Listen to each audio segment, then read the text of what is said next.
Hi, G S ടിയുടെ practical കാര്യങ്ങൾ പഠിക്കാൻ വേണ്ടിയിട്ട് നമുക്കൊരു 10 ഡേയ്സ് വരുന്ന ഒരു ഓൺലൈൻ ട്രെയിനിങ് വരുന്നുണ്ട്. അതിൽ നിങ്ങൾ ജോയിൻ ചെയ്ത് ആ 10 ഡേയ്സും പഠിച്ചാൽ നിങ്ങൾക്ക് സ്വന്തമായി തന്നെ നിങ്ങളുടെ ബിസിനസ് സ്ഥാപനത്തിന്റെ മാത്രമല്ല ഏതൊരു ബിസിനസ് സ്ഥാപനത്തിന്റെയും ജി എസ് ടി ബന്ധപ്പെട്ട എല്ലാ പ്രാക്ടിക്കൽ കാര്യങ്ങളും സ്വന്തമായി ചെയ്യാൻ പറ്റും. അപ്പോൾ നമ്മുടെ ഈ ക്ലാസ്സിനെ കുറിച്ച് ഞാൻ ഇവിടെ പറയാം. ഈ ക്ലാസ്സിൽ എന്തെല്ലാം കാര്യങ്ങൾ പഠിപ്പിക്കുന്നുണ്ട്, എന്തെല്ലാം പ്രത്യേകത ഈ ക്ലാസ്സിൽ വരുന്നുണ്ട് ഞാൻ പറയാം. ഓക്കെ, ജസ്റ്റ് ഒരു 30 മിനിറ്റേ ഉണ്ടാവത്തുള്ളൂ. എല്ലാവരും എന്ത് ചെയ്യുക, കംപ്ലീറ്റ് ഈ വീഡിയോ കാണേണ്ടതാണ്. ഓക്കെ, നമുക്ക് സ്റ്റാർട്ട് ചെയ്യാം. സോ എന്റെ പേര് അരവിന്ദ് ആണ്. നിങ്ങൾക്ക് വേണ്ടിയിട്ട് ഇവിടെ ജി എസ് ടിയുടെ കംപ്ലീറ്റ് ക്ലാസ്സും ഞാൻ എടുക്കുന്നത്. ഓക്കെ, നമുക്ക് 10 ഡേയ്സ് ആണ് കംപ്ലീറ്റ് ക്ലാസ് വരുന്നത്. അതായത് ഡെയിലി നമുക്ക് 1 മണിക്കൂറാ ക്ലാസ്. ക്ലാസിന്റെ സമയം രാത്രിയിലാണ്, അതായത് 9 PM to 10 PM. ഓക്കെ അല്ലേ? ക്ലാസ് നമുക്ക് ലൈവ് ക്ലാസ് ആണ്. സൂം എന്ന പ്ലാറ്റ്ഫോം ആണ്. ക്ലാസ് ലൈവ് ആണെങ്കിലും അത് റെക്കോർഡിംഗും ആയിരിക്കും. അപ്പൊ നിങ്ങൾ ഏതെങ്കിലും ദിവസം ലൈവായിട്ട് അറ്റൻഡ് ചെയ്യാൻ പറ്റിയില്ലെങ്കിലും ബുദ്ധിമുട്ടൊന്നുമില്ല. റെക്കോർഡ് വീഡിയോ ലൈവ് ക്ലാസ് കഴിയുമ്പോൾ ഡെയിലി എന്ത് ചെയ്യും, വാട്സപ്പിലേക്ക് അയച്ചു തരും. ഈ അയക്കുന്ന റെക്കോർഡ് വീഡിയോയ്ക്ക് ഒരു പരിമിതിയൊന്നും ഇല്ല കേട്ടോ. ഇത്ര ദിവസമേ കാണാൻ പറ്റൂ അങ്ങനെയൊന്നുമില്ല. നിങ്ങൾക്കിത് അൺലിമിറ്റഡ് വീഡിയോ കാണാൻ സാധിക്കും. ക്ലിയർ? സോ നമുക്ക് ഇവിടെ ഞാൻ നിങ്ങളെ പഠിപ്പിക്കുന്ന എല്ലാ പ്രാക്ടിക്കൽ കാര്യങ്ങളും ജി എസ് ടിയുടെ ഗവൺമെന്റ് സൈറ്റിനകത്ത് കയറിയാണ് പഠിപ്പിക്കുന്നത്. കാരണം എന്താ, നമുക്ക് ഒരു കമ്പനിയുടെ ജി എസ് ടി ബന്ധപ്പെട്ട എല്ലാ കാര്യങ്ങളും ചെയ്യേണ്ടത് ഗവൺമെന്റ് പ്ലാറ്റ്ഫോമിനകത്ത് കയറിയിട്ടാണ്. അതുകൊണ്ട് തന്നെ ആ സെയിം പ്ലാറ്റ്ഫോമിൽ കയറിയാണ് ഞാൻ നിങ്ങളെ പഠിപ്പിക്കുന്നത്. അതായത് www.gst.gov.in ഇതാണ് ജി എസ് ടിയുടെ ഗവൺമെന്റ് സൈറ്റ് കേട്ടോ. അറിയാത്തവർ നോട്ട് ചെയ്യുക. ഈ ഒരു ഗവൺമെന്റ് സൈറ്റിനകത്ത് കയറിയാണ് ഞാൻ നിങ്ങളെ എല്ലാ പ്രാക്ടിക്കൽ കാര്യങ്ങളും ചെയ്യാൻ പഠിപ്പിക്കുന്നത്. ഓക്കെ, നമ്മുടെ ഈ ഒരു ക്ലാസ്സിൽ ഞാൻ നിങ്ങളെ ആദ്യമായിട്ട് പഠിപ്പിക്കാൻ വേണ്ടി പോകുന്ന പ്രാക്ടിക്കൽ കാര്യം ജി എസ് ടി രജിസ്ട്രേഷൻ എങ്ങനെ ചെയ്യാമെന്നാണ്. ഓൺലൈനായിട്ട്, അതായത് ഈ ഗവൺമെന്റ് സൈറ്റിനകത്ത് കയറി ഓൺലൈനായിട്ട് രജിസ്ട്രേഷൻ എങ്ങനെ ചെയ്യാമെന്നായിരിക്കും ആദ്യമായിട്ട് പഠിപ്പിക്കുന്ന പ്രാക്ടിക്കൽ കാര്യം. ക്ലിയർ? സോ അതിന്റെ ഒരു ബേസിക് ഐഡിയ പറയാം. അതായത് രജിസ്ട്രേഷൻ ചെയ്യാൻ വേണ്ടിയിട്ട് നമ്മൾ എന്ത് ചെയ്യും, ആദ്യം ഈ ഒരു ഗവൺമെന്റ് സൈറ്റ് ഓപ്പൺ ചെയ്യും. അത് ഓപ്പൺ ചെയ്യുമ്പോൾ അവിടെ നമുക്ക് രജിസ്ട്രേഷൻ ചെയ്യാൻ വേണ്ടിയിട്ട് ഒരു ഓൺലൈൻ ആപ്ലിക്കേഷൻ ഫോം നമുക്ക് അവിടെ കാണാൻ സാധിക്കും.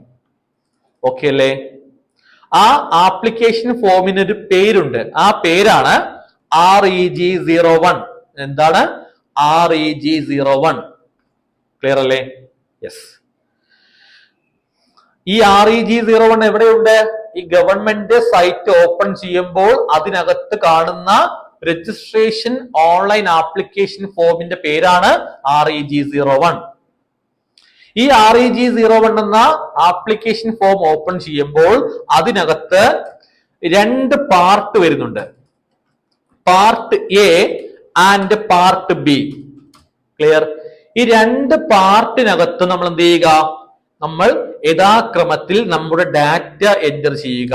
നമ്മുടെ ബിസിനസിന്റെ ഡാറ്റ എൻറ്റർ ചെയ്യുക.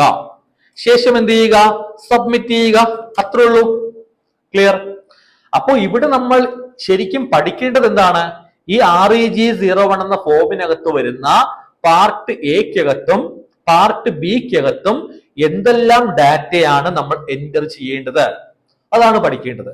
അതായത് എന്തെല്ലാം ഡോക്യുമെന്റ്സ് ആണ് വേണ്ടി വരിക, അതാണ് പ്രധാനമായിട്ടും മനസ്സിലാക്കി എടുക്കേണ്ടത്. നമ്മൾ പഠിക്കുമ്പോൾ ഏത് ബിസിനസ് സ്ഥാപനമാണെങ്കിലും, ഏത് ടൈപ്പ് ബിസിനസ് സ്ഥാപനമാണെങ്കിലും എങ്ങനെയാണ് ചെയ്യേണ്ടതെന്ന് പഠിക്കും. അതായത് ഇപ്പോ ഒരു ബിസിനസ് സ്ഥാപനം പ്രൊപ്രൈറ്റർഷിപ്പ് ആണ്, അതായത് ഒരാൾ മാത്രം നടത്തി വരുന്ന ബിസിനസ് സ്ഥാപനം, സോൾ ട്രേഡിംഗ് സ്ഥാപനം, അല്ലെങ്കിൽ അതൊരു പാർട്ട്ണർഷിപ്പ് സ്ഥാപനമായിക്കോട്ടെ, അല്ലെങ്കിൽ അതൊരു കമ്പനിയായി രജിസ്റ്റർ ചെയ്യപ്പെട്ട സ്ഥാപനമായിക്കോട്ടെ, ഏത് ടൈപ്പ് ബിസിനസ് സ്ഥാപനമാണെങ്കിലും GST രജിസ്ട്രേഷൻ ഓൺലൈനായിട്ട് എങ്ങനെ ചെയ്യാമെന്ന് ഞാൻ നിങ്ങളെ പഠിപ്പിക്കും. ഓരോ ബിസിനസ് സ്ഥാപനങ്ങൾക്കും വ്യത്യസ്ത രീതിയിൽ എന്തെല്ലാം ഡോക്യുമെന്റ്സ് ആണോ വേണ്ടി വരിക, അതിന്റെ ബേസിൽ എല്ലാം പഠിപ്പിക്കും. ഓക്കെ ആണോ? ക്ലിയർ അല്ലേ? അടുത്ത് നമുക്ക് നോക്കേണ്ടത്, നിങ്ങൾ സങ്കല്പിക്കുക, ഇപ്പൊ നിങ്ങൾക്ക് സ്വന്തമായിട്ട് ഒരു ബിസിനസ് സ്ഥാപനമുണ്ട്. ഓക്കെ, ആ ബിസിനസ് സ്ഥാപനം ഓൾറെഡി GST രജിസ്റ്റേർഡ് ആണ്, രജിസ്ട്രേഷൻ എടുത്തിട്ടുണ്ട്. അപ്പോ അങ്ങനെയാവുമ്പോ ആ ബിസിനസ്സിന് എന്തുണ്ടാകും? ഒരു GST നമ്പർ ഉണ്ടാവും കേട്ടോ. GST ഐഡന്റിഫിക്കേഷൻ നമ്പർ എന്ന് പറയും. അങ്ങനെ രജിസ്റ്റേർഡ് സ്ഥാപനമാണെങ്കിൽ നിർബന്ധമായിട്ടും എല്ലാ മാസവും മന്ത്ലി GST റിട്ടേൺസ് ഫയൽ ചെയ്യണം. നിർബന്ധമാണ്. ക്ലിയർ അല്ലേ?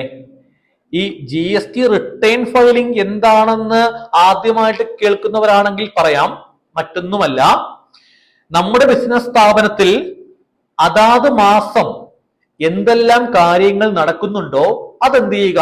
കൃത്യമായിട്ട് GST അതോറിറ്റി അറിയിക്കണം. ഈ മാസം ഇത്ര സെയിൽ നടന്നു, ഇത്ര പർച്ചേസ് നടന്നു, സെയിൽ നടന്നപ്പോ കസ്റ്റമറിന്റെ കയ്യിൽ നിന്ന് ഇത്ര GST കളക്ട് ചെയ്തു, പർച്ചേസ് നടത്തിയപ്പോ സപ്ലയർക്ക് ഇത്ര GST കൊടുത്തു, അതുകൊണ്ട് തന്നെ ടോട്ടൽ ഇത്ര GST ആണ് എനിക്ക് ഈ മാസം ഗവൺമെന്റിലേക്ക് അടക്കേണ്ടി വരിക. ആ കാര്യങ്ങളൊക്കെ എന്ത് ചെയ്യുക? GST അതോറിറ്റിയെ നമ്മൾ മന്ത്ലി അറിയിക്കണം. ഈ കാര്യങ്ങൾ മന്ത്ലി GST അതോറിറ്റി അറിയിക്കാൻ വേണ്ടി ഡോക്യുമെന്റ്സുകളുമായിട്ട്, സെയിൽസ് ബില്ലോ പർച്ചേസ് ബില്ലോ ഡീറ്റെയിൽസുമായിട്ട് GSTന്റെ ഓഫീസിൽ നേരിട്ട് പോവേണ്ട ആവശ്യമൊന്നുമില്ല. നമുക്ക് ഈ കാര്യങ്ങളൊക്കെ എന്ത് ചെയ്യാം? ഓൺലൈനായിട്ട് GST അതോറിറ്റി അറിയിക്കാൻ സാധിക്കും.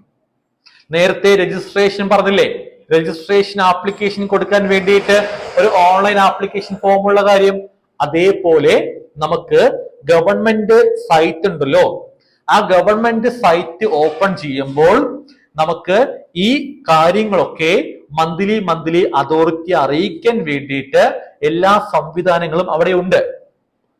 അപ്പോ റിട്ടേൺ ഫയലിംഗ് എന്ന് പറഞ്ഞാൽ ആ ഗവൺമെന്റ് പ്ലാറ്റ്ഫോമിലൂടെ ഈ കാര്യങ്ങളൊക്കെ ഓൺലൈനായിട്ട് അതോറിറ്റിയെ അറിയിക്കുന്ന ആ ഒരു ഓൺലൈൻ പ്രോസസ്സിനെ വിളിക്കപ്പെടുന്ന ഒരു ടെക്നിക്കൽ ടേം ആണ് റിട്ടേൺ ഫയലിംഗ് എന്ന് പറയുമ്പോൾ. ഓക്കെ, സോ നമുക്ക് മന്ത്ലി 2 റിട്ടേൺസ് ആണ് ഫയൽ ചെയ്യേണ്ടത്. 2 റിട്ടേൺസ്. അപ്പൊ ഒരു മാസം 2 റിട്ടേൺ ഫയലിംഗ് ചെയ്യുക എന്ന് പറഞ്ഞാൽ മറ്റൊന്നുമല്ല, നമ്മുടെ ബിസിനസ് സ്ഥാപനത്തിൽ ആ ഒരു മാസം നടന്ന എന്തോ 2 വ്യത്യസ്തമായ കാര്യങ്ങൾ നമ്മൾ GST അതോറിറ്റി അറിയിക്കുന്നു. അങ്ങനെ 2 പ്രധാനപ്പെട്ട 2 വ്യത്യസ്തമായ കാര്യങ്ങൾ GST അതോറിറ്റിയെ അറിയിക്കാൻ വേണ്ടിയാണ് നമ്മൾ മന്ത്ലി 2 റിട്ടേൺസ് ഫയലിംഗ് ചെയ്യുന്നത്. Okay, clear? So 2 returns monthly file ചെയ്യേണ്ടതാണ്. ആ 2 കാര്യങ്ങൾ അറിയിക്കാൻ വേണ്ടിയല്ലേ. ആ 2 കാര്യങ്ങൾ എന്താണെന്ന് പറയും മുമ്പ് ആ 2 റിട്ടേൺ ഫോമിനും 2 വ്യത്യസ്തമായ പേര് അറിയപ്പെടും. 2 പേരിൽ അറിയപ്പെടും. ആ പേര് ആദ്യം പറയാം. ആ പേര് പറഞ്ഞ ശേഷം അതിനകത്ത് എന്ത് ഡാറ്റയാണ്, ആ 2 കാര്യങ്ങൾ എന്തെല്ലാമാണെന്ന് പറയാം. Okay, clear? ഒന്നാമത്തെ റിട്ടേണിന്റെ പേര് GST റിട്ടേൺ, GSTR1. രണ്ടാമത്തെ റിട്ടേണിന്റെ പേര് GST റിട്ടേൺ, GSTR3B. ക്ലിയർ അല്ലേ? ഇതാണ് 2 റിട്ടേൺസ്, GSTR1 GSTR3B. ആ 2 കാര്യങ്ങളിൽ ഒന്നാമത്തെ കാര്യം GSTR1 ഫയലിംഗിലൂടെയാണ് നമ്മൾ എന്ത് ചെയ്യുന്നത്? GST അതോറിറ്റി അറിയിക്കുന്നത്. GSTR3B ആവശ്യം എന്താണ്? ആ രണ്ടാമത്തെ കാര്യം GSTR3B ഫയലിംഗിലൂടെയാണ് നമ്മൾ എന്ത് ചെയ്യുന്നത്? GST അതോറിറ്റി അറിയിക്കുന്നത്. ഓക്കെ അല്ലേ? യെസ്. ഇനി എന്താണ് 2 കാര്യങ്ങൾ നോക്കാം. GSTR1 ആവശ്യം നമ്മുടെ ബിസിനസ് സ്ഥാപനത്തിൽ ആ ഒരു മാസം നടന്ന ടോട്ടൽ സെയിൽസ് ആണ്. സെയിൽസ് ഡീറ്റെയിൽസ് മാത്രം കാണിക്കാൻ വേണ്ടി അനുവദിക്കപ്പെട്ട ഒരു ഡീറ്റെയിൽഡ് സെയിൽസ് സ്റ്റേറ്റ്മെന്റ് ആണ് ഏത്? GSTR1. സെയിൽസ്, ആ ഒരു മാസം എത്ര സെയിൽ നടന്നു, ആ സെയിൽസ് ഡീറ്റെയിൽസ് മാത്രമാണ് നമ്മൾ GSTR1 മന്ത്ലി അതോറിറ്റിയോട് പറയേണ്ടത്. ഓക്കെ, സോ GSTR1 എന്നാ ചെയ്യേണ്ടത്? Due date next month 11th ആണ്. എന്ന് പറഞ്ഞാൽ ഇപ്പോ എക്സാമ്പിൾ ഇതിപ്പോ ഓഗസ്റ്റ് മാസമാണ് സങ്കല്പിക്കുക. ഈ ഓഗസ്റ്റ് മന്തിന്റെ GSTR1 ചെയ്യേണ്ടത് നെക്സ്റ്റ് മന്തായ സെപ്റ്റംബർ മാസം 11ാം തീയതിക്കുള്ളിലാണ്. ഒന്നുകൂടെ പറഞ്ഞാൽ ഓഗസ്റ്റ് മാസം 1ാം തീയതി മുതൽ ഓഗസ്റ്റ് മാസം 31 വരെ നടന്ന സെയിൽസ് ഡീറ്റെയിൽസ് കംപ്ലീറ്റും GSTR1 എന്ന ഫോമിൽ ഡാറ്റ എൻറ്റർ ചെയ്ത് നെക്സ്റ്റ് മന്തായ സെപ്റ്റംബർ മാസം 1ാം തീയതി മുതൽ സ്റ്റാർട്ട് ചെയ്യാം. റിട്ടേൺ ഫയലിംഗ് 1ാം തീയതി മുതൽ സെപ്റ്റംബർ 11ാം തീയതിക്കുള്ളിൽ ചെയ്യേണ്ടതാണ്. സെപ്റ്റംബർ 11ാം തീയതി ലാസ്റ്റ് ഡേറ്റ് ആണ് GSTR1 ഫയൽ ചെയ്യേണ്ടത്. ഓക്കെ അല്ലേ? ക്ലിയർ. GSTR1 സെയിൽസ് മാത്രമാണ് കാണിക്കേണ്ടതെങ്കിൽ പോലും ഇതൊരു ഡീറ്റെയിൽഡ് ഫോം ആണ്. അതുകൊണ്ട് തന്നെ ഈ GSTR1 എന്ന ഫോമിനകത്ത് ടോട്ടൽ 23 ടേബിൾസ് ഉണ്ട്. 23 ടേബിൾസ് വരുന്ന ഒരു ഡീറ്റെയിൽഡ് ഫോമാണ് GSTR1. നമ്മൾ ഗവൺമെന്റ് പ്ലാറ്റ്ഫോമിൽ കയറി GSTR1 online and offline filing പഠിക്കും മുമ്പ് ഈ GSTR1 വരുന്ന 23 ടേബിളും 1 by 1 നമ്മൾ ആദ്യം പഠിക്കും. ക്ലിയർ അല്ലേ? ഈ 23 ടേബിളിനെ കുറിച്ച് ഒരു ധാരണ ആദ്യം ഉണ്ടാക്കാതെ ഡയറക്റ്റ് നിങ്ങൾ ഗവൺമെന്റ് സൈറ്റിൽ കയറി ഫയലിംഗ് ചെയ്യാനോ പഠിക്കാനോ ശ്രമിച്ചാൽ കംപ്ലീറ്റ് കൺഫ്യൂഷൻ ആയി പോകും. എന്നാൽ ഈ 23 ടേബിൾസിനെ കുറിച്ച് കംപ്ലീറ്റ് പഠിച്ച ശേഷമാണ് നിങ്ങൾ ഗവൺമെന്റ് സൈറ്റിൽ പോയി അതിന്റെ GSTR1 ഫയലിംഗ് ചെയ്യാൻ ശ്രമിക്കുകയാണെങ്കിൽ ഒരു ഡൗട്ടും വരത്തില്ല. വളരെ സിമ്പിൾ ആയിട്ട് കോൺസെപ്റ്റ് മനസ്സിലാക്കി നമുക്ക് പഠിക്കാൻ പറ്റും, ചെയ്യാനും പറ്റും. ഓക്കെ അല്ലേ?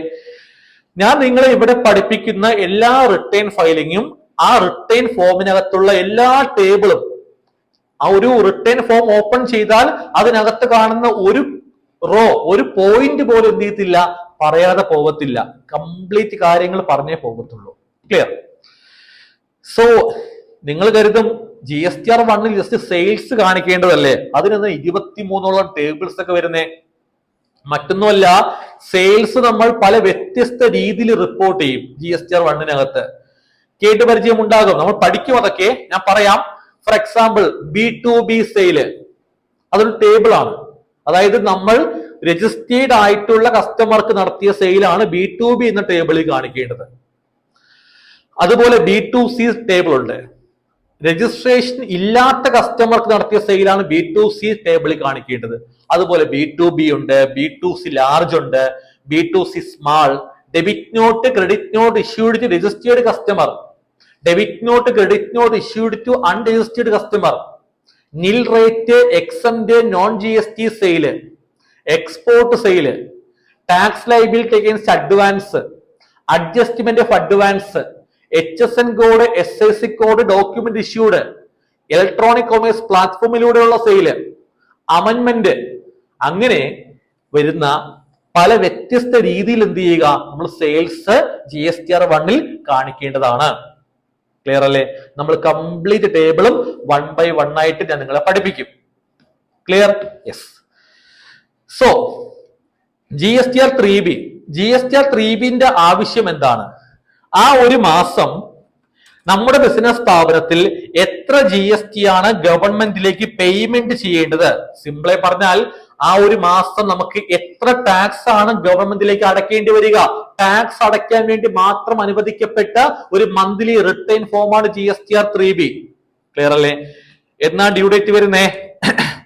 നെക്സ്റ്റ് മന്ത് 20th ആണ് ഡ്യൂ ഡേറ്റ് വരുന്നത്. എന്ന് പറഞ്ഞാൽ ഓഗസ്റ്റ് മന്തിന്റെ GSTR3B ചെയ്യേണ്ടത് സെപ്റ്റംബർ മാസം 20ാം തീയതിക്കുള്ളിലാണ്. Okay, clear?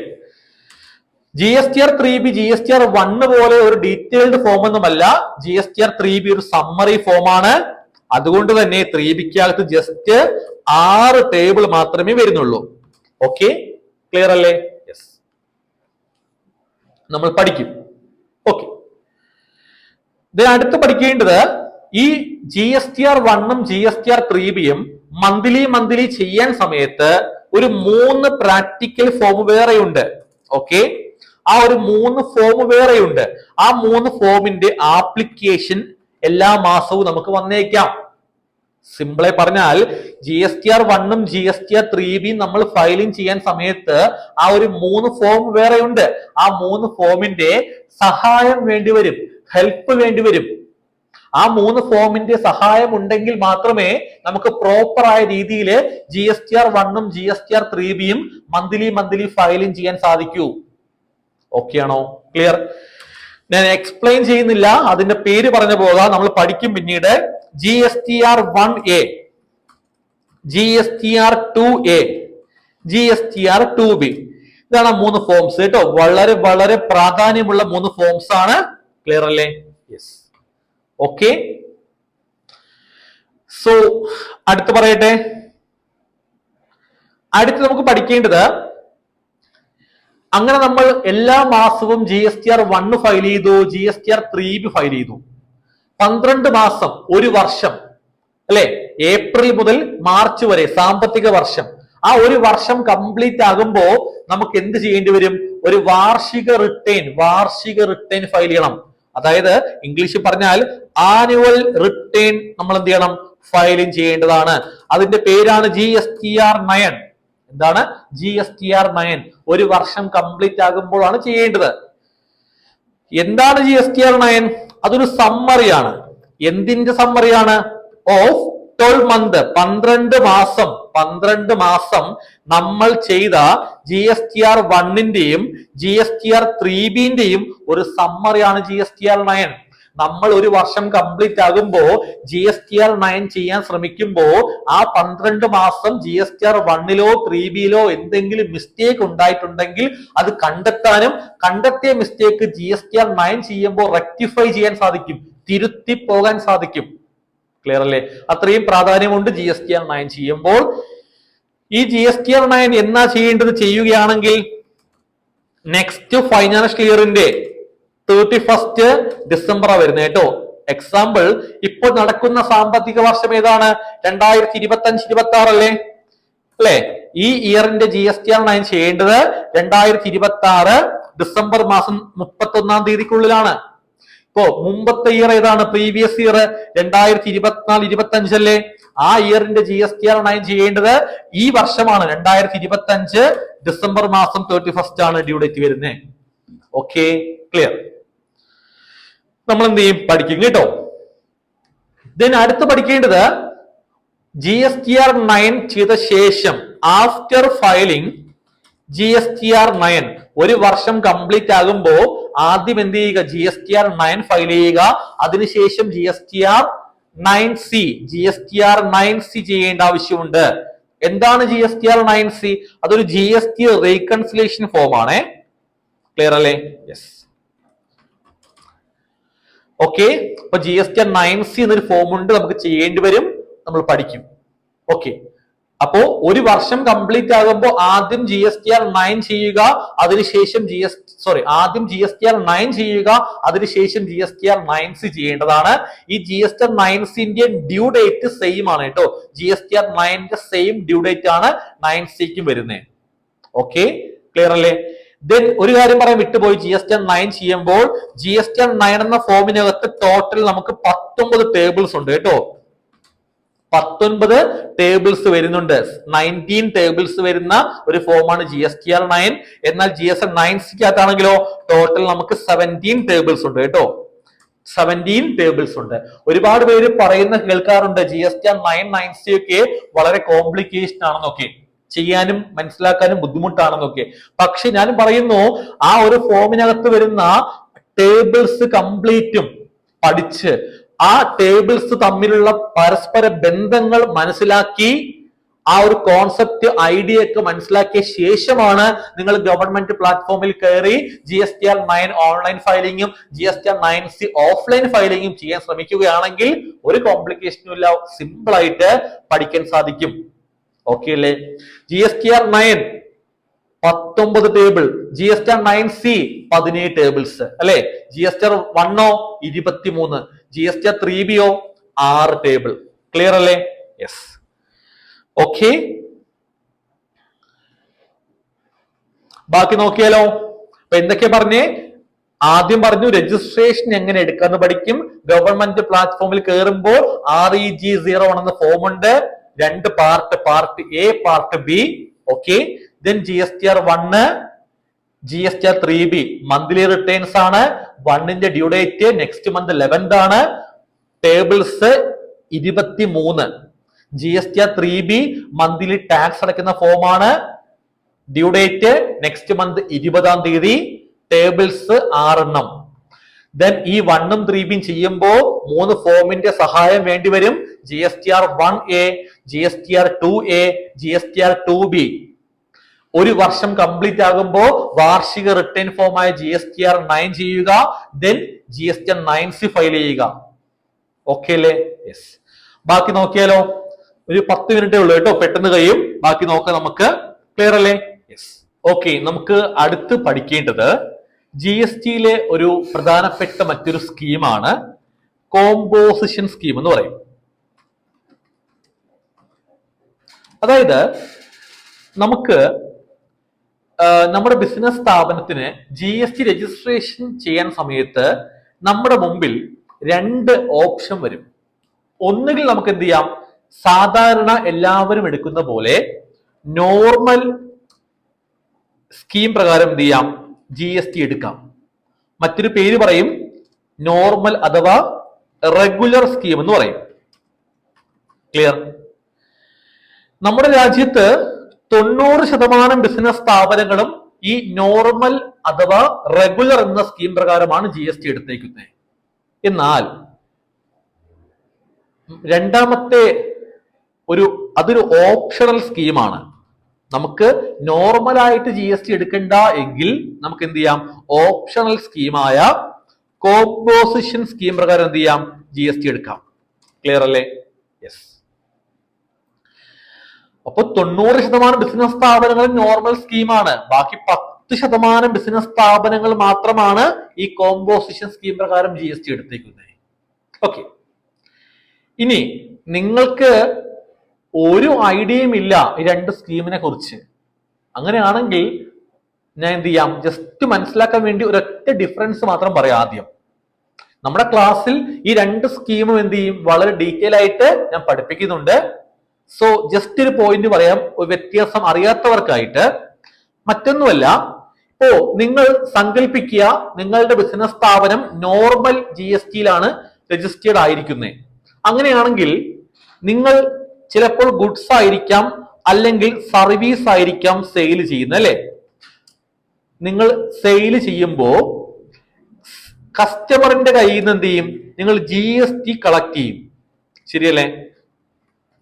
അപ്പൊ നിങ്ങളുടെ സ്ഥാപനം നോർമൽ ആയിട്ട് GST എടുത്ത സ്ഥാപനമാണെങ്കിൽ നിങ്ങൾ ഗുഡ്സ് ആയിക്കോട്ടെ സർവീസ് ആയിക്കോട്ടെ കസ്റ്റമർക്ക് സെയിൽ ചെയ്യുമ്പോൾ കസ്റ്റമറിന്റെ കയ്യിൽ നിന്ന് സെയിൽ എമൗണ്ടിന്റെ കൂടെ GST നിങ്ങൾ കളക്ട് ചെയ്യും. ഓക്കെ. എന്നാൽ പക്ഷേ നിങ്ങൾ കോമ്പോസിഷൻ സ്കീം പ്രകാരമാണ് GST എടുത്തതെങ്കിൽ നിങ്ങൾക്ക് GST നമ്പർ എല്ലാം ഉണ്ടാകും. പക്ഷേ നിങ്ങൾ സെയിൽ ചെയ്യുമ്പോൾ അങ്ങനെ കസ്റ്റമറിന്റെ കയ്യിൽ നിന്ന് GST ഒന്നും കളക്ട് ചെയ്യേണ്ട ആവശ്യമില്ല. No need to collect GST from your customers. Clear അല്ലേ? യെസ്. ഇതാണ് ഒറ്റ വ്യത്യാസം. അത് നിങ്ങൾക്ക് നിലവിൽ GST ഉണ്ട് എങ്കിൽ ഈ ഒരൊറ്റ വ്യത്യാസം പറഞ്ഞപ്പോൾ മനസ്സിലായല്ലോ നിങ്ങളുടെ രജിസ്ട്രേഷൻ നോർമൽ ആണോ അതോ കോമ്പോസിഷൻ ആണോ എന്ന്. ഓക്കെ. യെസ്. അങ്ങനെ ഒരുപാട് വ്യത്യാസങ്ങൾ നമുക്ക് ക്ലാസ്സിൽ പഠിക്കാനുണ്ട്. എല്ലാ വ്യത്യാസങ്ങളും മനസ്സിലാക്കി എടുത്താൽ മാത്രമേ നമുക്ക് തീരുമാനിക്കാൻ സാധിക്കൂ നമ്മുടെ ബിസിനസ് സ്ഥാപനത്തിന് നോർമൽ GST ആണോ നല്ലത്, അല്ല കോമ്പോസിഷൻ സ്കീം പ്രകാരമാണോ ബെറ്റർ ഓപ്ഷൻ എന്ന്. എങ്കിൽ മാത്രമേ നമുക്ക് തീരുമാനിക്കാൻ സാധിക്കൂ. ക്ലിയർ? ഓക്കെ. ഇനി നോർമൽ GST എടുത്തവർക്കാണ് ഞാൻ മുകളിൽ പറഞ്ഞ റിട്ടേൺസ് ഒക്കെ ബാധകമാവുന്നത്. അതായത് നോർമൽ GST എടുത്തവർക്കാണ് മന്ത്ലി GSTR1 ചെയ്യേണ്ടത്, മന്ത്ലി GSTR3B ചെയ്യേണ്ടത്, അതുപോലെ GSTR1A ആവശ്യം വരിക, അതുപോലെ GSTR2A ആവശ്യം വരിക, അതുപോലെ GSTR2B ആവശ്യം വരിക. അതുപോലെ ഒരു വർഷം കംപ്ലീറ്റ് ആകുമ്പോൾ GSTR 9 ആവശ്യം വരിക. ക്ലിയർ അല്ലേ? അതുപോലെ GSTR 9C ആവശ്യം വരിക. ഇതൊക്കെ ആർക്ക് മാത്രമാണ് ബാധകം? നോർമൽ അഥവാ റെഗുലർ സ്കീം പ്രകാരം GST എടുത്തവർക്ക് മാത്രമാണ്. നിങ്ങളുടെ ബിസിനസ് സ്ഥാപനം കോമ്പോസിഷൻ സ്കീം പ്രകാരമാണ് GST എടുത്തതെങ്കിൽ ഈ പറയുന്ന ഒരു റിട്ടേൺസ് നിങ്ങൾക്ക് ബാധകമല്ല. മറിച്ച് നിങ്ങൾക്ക് മാസം തോറും മന്ത്ലി ഒന്നും ചെയ്യേണ്ട, മറിച്ച് നിങ്ങൾക്ക് ക്വാർട്ടർലി 3 മാസം കൂടുമ്പോ നിങ്ങൾക്ക് എന്ത് ചെയ്യണം? ഒരു ഫയലിംഗ് ഉണ്ട്. അതിന്റെ പേരാണ് CMP08. എന്താണ് CMP08? CMP കോമ്പോസിഷന്റെ ഷോർട്ട് ഫോം CMP08 ഫയൽ ചെയ്യണം. ക്ലിയർ അല്ലേ? ദെൻ ഒരു വർഷം കംപ്ലീറ്റ് ആകുമ്പോൾ ഒരു ആനുവൽ ഫയലിംഗ് ഉണ്ട്. അതിന്റെ പേരാണ് GSTR4 എന്ന് പറയും. ഓക്കെ അല്ലേ? അപ്പോ ക്വാർട്ടർലി CMP08 എന്ന് പറയുമ്പോൾ ഒരു വർഷം 4 ക്വാർട്ടർ ആണ് അല്ലെ? 4 പ്രാവശ്യം CMP08 ഫയൽ ചെയ്യുക. ഒരു വർഷം കംപ്ലീറ്റ് ആകുമ്പോൾ GSTR4 ഫയൽ ചെയ്യുക. അത്ര മാത്രമേ കോമ്പോസിഷൻ സ്കീം പ്രകാരം GST എടുത്തവർക്ക് വരുന്നുള്ളൂ. ഓക്കെ അല്ലേ? നമ്മൾ പഠിക്കും. ഇതില് ടേബിൾസ് പറയുകയാണെങ്കിൽ GSTR1 എടുത്താൽ എത്ര ടേബിൾ നമ്മൾ പറഞ്ഞു പോയത്? 23 ടേബിൾസ് അല്ലേ? ദെൻ GSTR3B ആണെങ്കിലോ 6 ടേബിൾസ് അല്ലേ? ദെൻ GSTR1A 2A 2B നമ്മളായിട്ട് ഫയലിംഗ് ഫോംസ് അല്ല, അതെന്താണ്? നമ്മളെ സപ്പോർട്ട് ചെയ്യുന്ന ഫോംസ് ആയിട്ടോ. ദെൻ GSTR9 എന്താണ്? 9 എത്ര ടേബിൾസ് ഉണ്ട്? 19 ടേബിൾസ് ഉണ്ട് അല്ലെ? 19 ടേബിൾസ് വരുന്നുണ്ട്. ദെൻ GSTR9CO 17 ടേബിൾസ് 9C വരുന്നുണ്ട്. ദെൻ CMP08 ജസ്റ്റ് ഒരു ചെറിയ ഫോം ആണ്, ഒരു ചെല്ലാൻ ക്രിയേറ്റ് ചെയ്യുന്ന ഫീലേ വരത്തുള്ളൂ. സോ ജസ്റ്റ് 4 ടേബിൾസ് മാത്രമാണ് CMP08 വരിക. ദെൻ GSTR4 ജസ്റ്റ് 8 ടേബിൾസ് വരുന്നുള്ളൂ കേട്ടോ. നോർമൽ GST പ്രകാരം രജിസ്ട്രേഷൻ എടുത്തവർക്ക് ചെയ്യുന്ന ഈ റിട്ടേൺ ഫോമുമായി കമ്പയർ ചെയ്യുമ്പോൾ കോമ്പോസിഷൻ സ്കീം പ്രകാരം GST എടുത്തവർക്ക് ചെയ്യുന്ന ഈ CMP08 GSTR4 വളരെ ഈസിയാണ്, സിമ്പിൾ ആണ്. ക്ലിയർ അല്ലേ? നമ്മൾ എന്ത് ചെയ്യും? പഠിക്കും, ഡീറ്റെയിൽ ആയിട്ട് പഠിക്കും. ഓക്കെ. ദെൻ നമുക്ക് അവസാനമായിട്ട് പഠിക്കേണ്ടത് എന്താണ്? അവസാനമായി പഠിക്കേണ്ടത് എന്തെല്ലാം ഡോക്യുമെന്റ്സ് ആണ് നമുക്ക് മെയിൻറ്റെയിൻ ചെയ്യേണ്ടത്? GST രജിസ്റ്റേർഡ് ആയിട്ടുള്ള ബിസിനസ് സ്ഥാപനം എന്തെല്ലാം ഡോക്യുമെന്റ്സ് ആണ് മെയിൻറ്റെയിൻ ചെയ്യേണ്ടത്? For example tax invoice, debit note, credit not, revised invoice, self invoice, receipt voucher, payment voucher, refund voucher, delivery ചെല്ലാൻ ഈ ഇൻവോയ്സ്. അതുപോലെ പ്രധാനപ്പെട്ട പ്രാക്ടിക്കലി അത്രയും പ്രാധാന്യമുള്ള മറ്റൊരു ഡോക്യുമെന്റ് ആണ് ഇ-വേ ബില്ല്. ഇ-വേ ബിൽ എങ്ങനെ ജനറേറ്റ് ചെയ്യാം പ്രാക്ടിക്കൽ ആയിട്ട് നമ്മൾ എന്ത് ചെയ്യും? പഠിക്കും. ക്ലിയർ അല്ലേ? യെസ്. ഓക്കെ. അപ്പോ ഈ പറയുന്ന എല്ലാ അഡ്വാൻസ് കാര്യങ്ങളുമായിരിക്കും നമ്മൾ എന്ത് ചെയ്യുന്നത്? നമ്മുടെ ക്ലാസ്സിൽ പഠിക്കുന്നേ. ഓക്കെ. ഒന്നുകൂടെ പറയാം. ആദ്യം എന്താ പഠിക്കുന്നേ? GST രജിസ്ട്രേഷൻ എങ്ങനെ എടുക്കാന്ന് പഠിക്കും. ഫോമിന്റെ പേരെന്താ? REG01. 2 part, part A, part B. അടുത്തെന്താ? GSTR1. എന്താണത്? മന്ത്ലി റിട്ടേൺസിൽ ഒന്നാമത്തെ റിട്ടേൺ GSTR1. എന്നാ due date? Next month 11th. എത്ര ടേബിൾസ്? 23 ടേബിൾസ്. 1ന്റെ ആവശ്യം എന്താ? സെയിൽസ് മാത്രം കാണിക്കേണ്ടതാണ്. ദെൻ GSTR3B എത്ര ടേബിൾസ്? 6 ടേബിൾ. എന്നാ ഡ്യൂ ഡേറ്റ്? Next month 20. അതുപോലെ എന്താ അതിൽ കാണിക്കേണ്ടത്? ടാക്സ് പേയ്മെന്റ് ആണ്. Then 3 forms, supporting forms, GSTR1A, GSTR2A, GSTR2B. Yearly GSTR9, then GSTR9C, 9C എന്ന ഡ്യൂ ഡേറ്റ്? നെക്സ്റ്റ് സാമ്പത്തിക വർഷം December 31. എത്ര tables? GSTR9 19 tables, 9C 17 tables. Clear അല്ലേ? യെസ്. GSTR9 ഇയർലി ഫോം ആണ്. GSTR9C ഒരു റീകൺസിലേഷൻ ഫോം ആണ്. Okay. Then composition scheme ആണെങ്കിൽ quarterly form CMP08, yearly form GSTR4. Then documents, then e way bill generation. Clear അല്ലേ? Yes. Okay. Okay അല്ലേ? ഇത്രയും കാര്യങ്ങൾ നമ്മൾ എന്ത് ചെയ്യും? വളരെ ഡീറ്റെയിൽ ആയിട്ട് നമ്മുടെ ക്ലാസ്സിൽ പഠിപ്പിക്കും. എല്ലാ ക്ലാസ്സും ഞാനായിരിക്കും എടുക്കുന്നത് കേട്ടോ. അതുകൊണ്ടാണ് ഈ ഡെമോ ക്ലാസ്സും ഞാൻ എടുത്തത്. ഓക്കെ അല്ലേ? യെസ്. ഞാൻ ഇനി എന്ത് ചെയ്യാം? നമ്മുടെ ക്ലാസ്സിനെ കുറിച്ച് ഞാൻ ഡീറ്റെയിൽ ആയിട്ട് എക്സ്പ്ലെയിൻ ചെയ്യാം. Okay, clear? ഓക്കെ, നമുക്ക് ഇനി നമ്മുടെ ക്ലാസ്സിനെ കുറിച്ച് പറയാം. അതായത് നമ്മുടെ ക്ലാസ് ഞാൻ ആദ്യം പറഞ്ഞ പ്രകാരം ലൈവ് ക്ലാസ് ആണ്. ലൈവ് ക്ലാസ് ആണെങ്കിൽ പോലും അത് റെക്കോർഡ് ആയിരിക്കും. ഈ റെക്കോർഡ് വീഡിയോ നിങ്ങൾക്ക് എന്ത് ചെയ്യാം? അൺലിമിറ്റഡ് എത്ര പ്രാവശ്യം വേണമെങ്കിലും എന്ത് ചെയ്യാം? അത് കാണാൻ സാധിക്കും. ഒരിക്കലും നഷ്ടപ്പെട്ടു പോകത്തില്ല. അടുത്ത് ഇവിടെ ഞാൻ നിങ്ങളെ പഠിപ്പിക്കുന്ന എല്ലാ കാര്യങ്ങളും ഇൻക്ലൂഡ് ചെയ്യുന്ന ഒരു പ്രാക്ടിക്കൽ PDF നോട്ട് ഞാൻ പ്രൊവൈഡ് ചെയ്യും. അതായത് ഞാനിപ്പോ പറഞ്ഞില്ലേ, ഓരോ റിട്ടേൺ ഫോം എടുത്താൽ ഇത്ര ടേബിൾസ് വരുന്നുണ്ട്. അതെല്ലാം എക്സ്പ്ലെയിൻ ചെയ്തുകൊണ്ട് ഞാൻ തയ്യാറാക്കിയ ഒരു പ്രാക്ടിക്കൽ PDF. അതിനകത്ത് ഓരോ ടേബിൾസും അതിന്റെ മീനിങ്ങും എക്സാമ്പിൾസും കോൺസെപ്റ്റും എല്ലാം ഇൻക്ലൂഡ് ചെയ്യുന്ന ഒരു പ്രാക്ടിക്കൽ PDF നോട്ട് പ്രൊവൈഡ് ചെയ്യും. അത് ക്ലാസ് നിങ്ങൾക്ക് പഠിപ്പിക്കുമ്പോൾ നിങ്ങൾക്ക് എന്ത് ചെയ്യാം? സെൽഫായിട്ട് അത് യൂസ് ചെയ്യാൻ സാധിക്കും. ഓക്കെ.